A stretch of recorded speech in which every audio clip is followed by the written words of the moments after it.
got on the train with $200. He couldn't see any harm in a friendly game of cards. What if the other men were strangers? And take Joe Collins.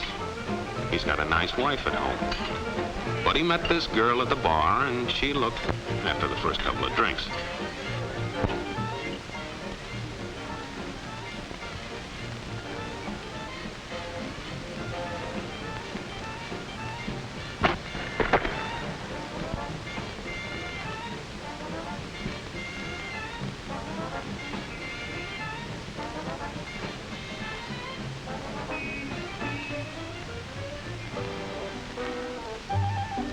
There's a good old-fashioned word for people like this. We call them suckers.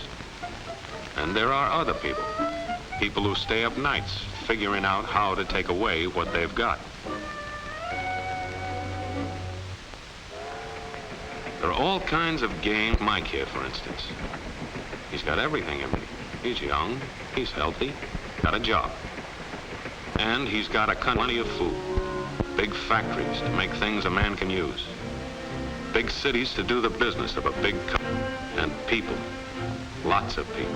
Enough to work the farm and build the factories, dig the mines, run the business. All kinds of people. People from different countries with different religions, different colored skins. Free people. They can live together and work together and build America together because they're free. Free to vote, to say what they please, go to their own churches, to pick their own jobs. Yeah, Mike's got something, all right. He's got America. But there are guys who stay up nights figuring out how to take that away from him. I happen to know the facts. Now, friends, I'm just an average American. But I'm an American. And some of the things I see in this country of ours make my blood boil. I see people with foreign money.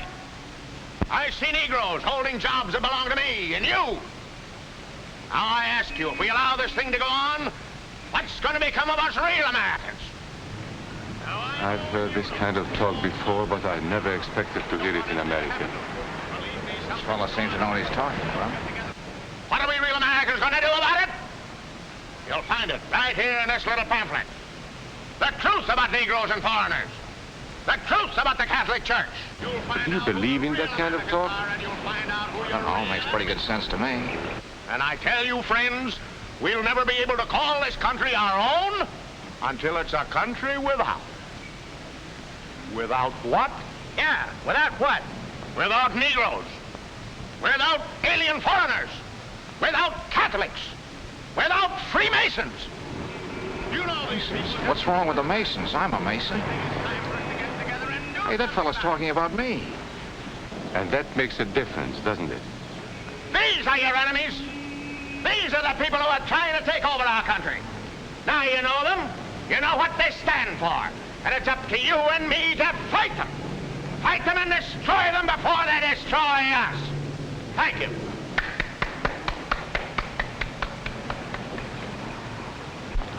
Before he said Masons, you were ready to agree with him.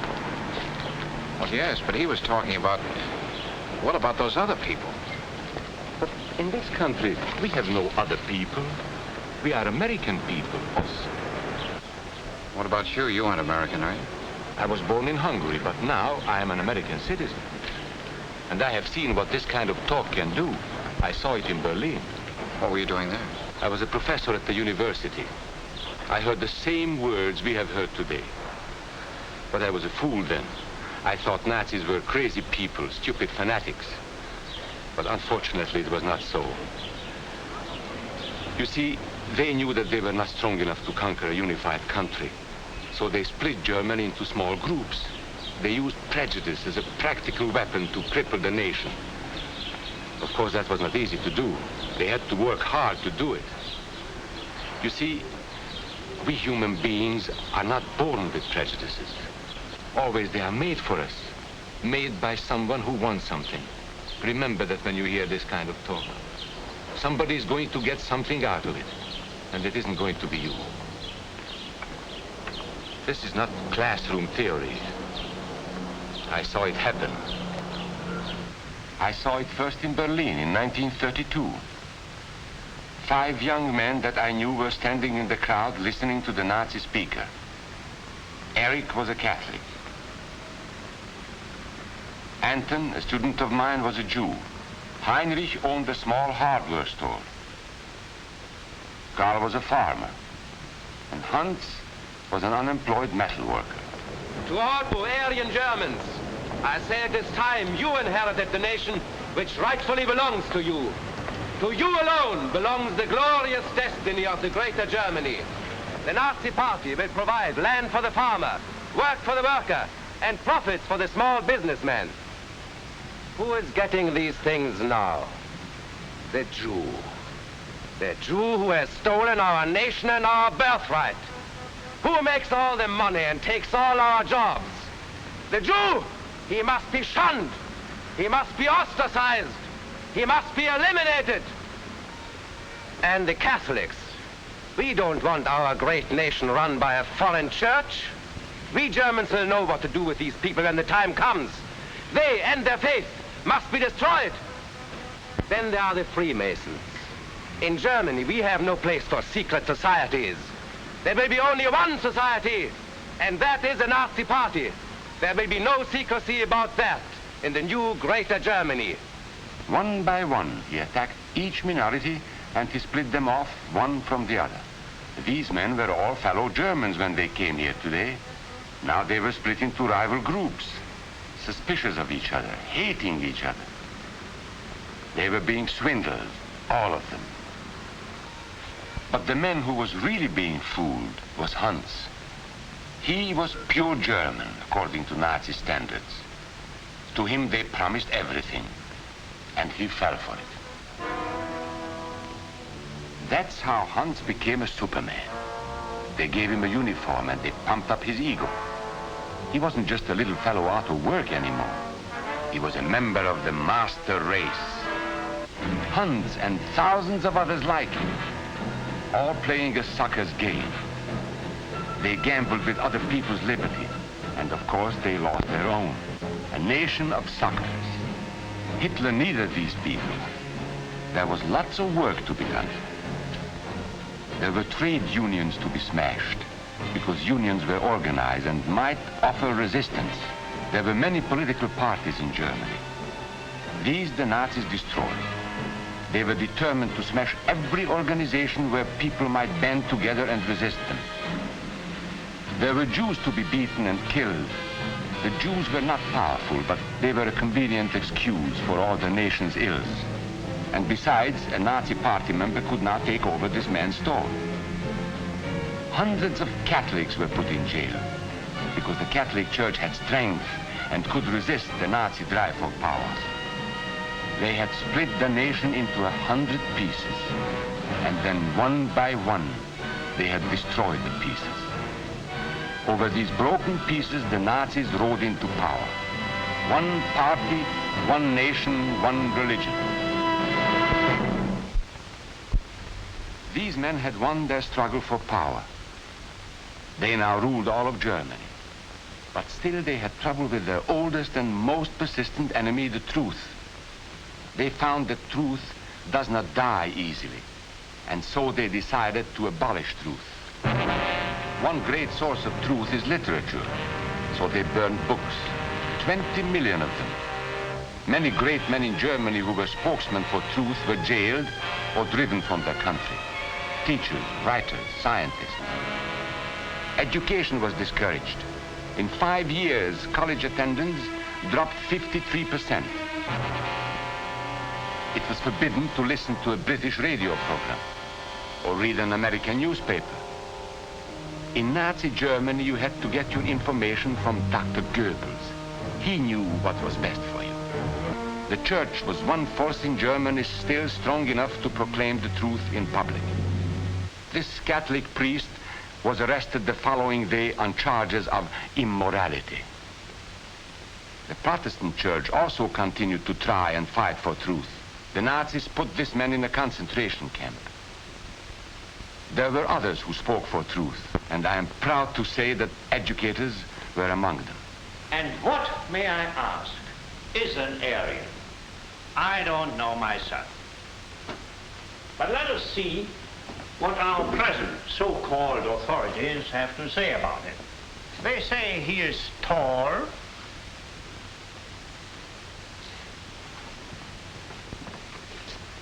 slender,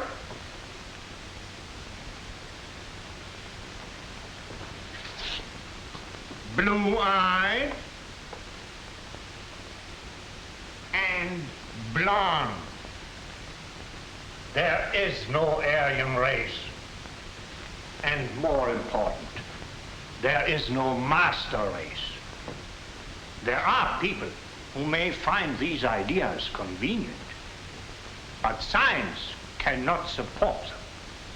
There is no scientific proof that there's any correlation between a man's racial characteristics and his native ability or character.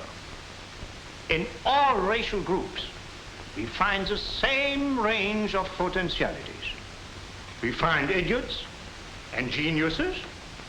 We find criminals and philanthropists. We must judge each man as an individual and not by the color of his skin or his eyes or by the length of his nose.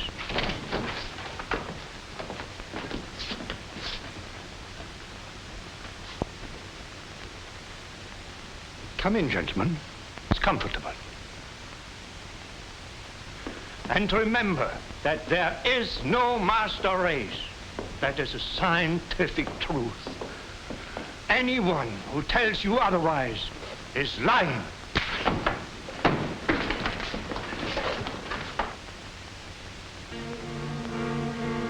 And so for all practical purposes, truth had been abolished in Germany. A lot of my German friends wondered what had hit them. How did it happen? Where did it start? It started right here. And this was where it could have been stopped. If those people had stood together, if they had protected each other, they could have resisted the Nazi threat. Together they would have been strong. But once they allowed themselves to be split apart, they were helpless. When that first minority lost out, everybody lost out. They made the mistake of gambling with other people's freedom. Now let's see how those bets paid off. Karl the farmer was gambling on a better life for himself. What he got was extra hours of back-breaking work, as much as 100 hours a week. He was forced to stay on his land and produce what he was told to produce, because now Hitler was preparing for war. For Heinrich, who owned a hardware store, the bet didn't pay off either. 104,000 small businesses were closed in 2 years. And for Hans, conditions hadn't improved any. He had a job now in the munitions factory, but he worked long hours for little pay. The working conditions grew increasingly bad. And even though he didn't like the job, he wasn't permitted to leave it. And when Hitler decided the time was right, Germany went to war. Not by declaring war, but by a carefully prepared sneak attack. Once again, Hitler needed Hans to do his dirty work. Hans was an expert at brutality this time, and Hitler had decided to use Hans and his brutality against other peoples, the Czechs, the Poles, the French, the Russians. But in the crucial test of war, Hitler's race theories didn't pay off. His pure-blooded supermen were defeated by the mongrel armies he despised. By the British at El Alamein.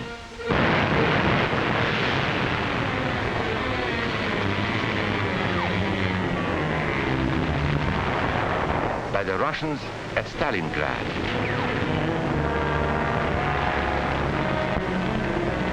Then on D-Day by American soldiers of every color and religion, who smashed across the Normandy beaches and drove on through to the heart of Germany.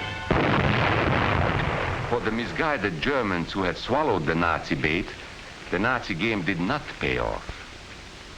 The continent of Europe was strewn with millions of German bodies, pure Aryan bodies. Karl, the farmer, was left in the snow outside of Moscow. Heinrich stayed in Italy at Salerno. And Hans, who was going to rule the world, got only a little patch of Normandy that he could call his own. We must never let that happen to us or to our country. We must never let ourselves be divided by race or color or religion, because in this country we all belong to minority groups. I was born in Hungary. You are a Mason. These are minorities. And then you belong to other minority groups too. You are a farmer. You have blue eyes. You go to the Methodist Church. Your right to belong to these minorities is a precious thing. You have a right to be what you are and say what you think, because here we have personal freedom. We have liberty. And these are not just fancy words. This is a practical and priceless way of living. But we must work at it. We must guard everyone's liberty, or we can lose our own. If we allow any minority to lose its freedom by persecution or by prejudice, we are threatening our own freedom. And this is not simply an idea. This is good, hard common sense. You see, here in America is not a question whether we tolerate minorities. America is minorities. And that means you and me.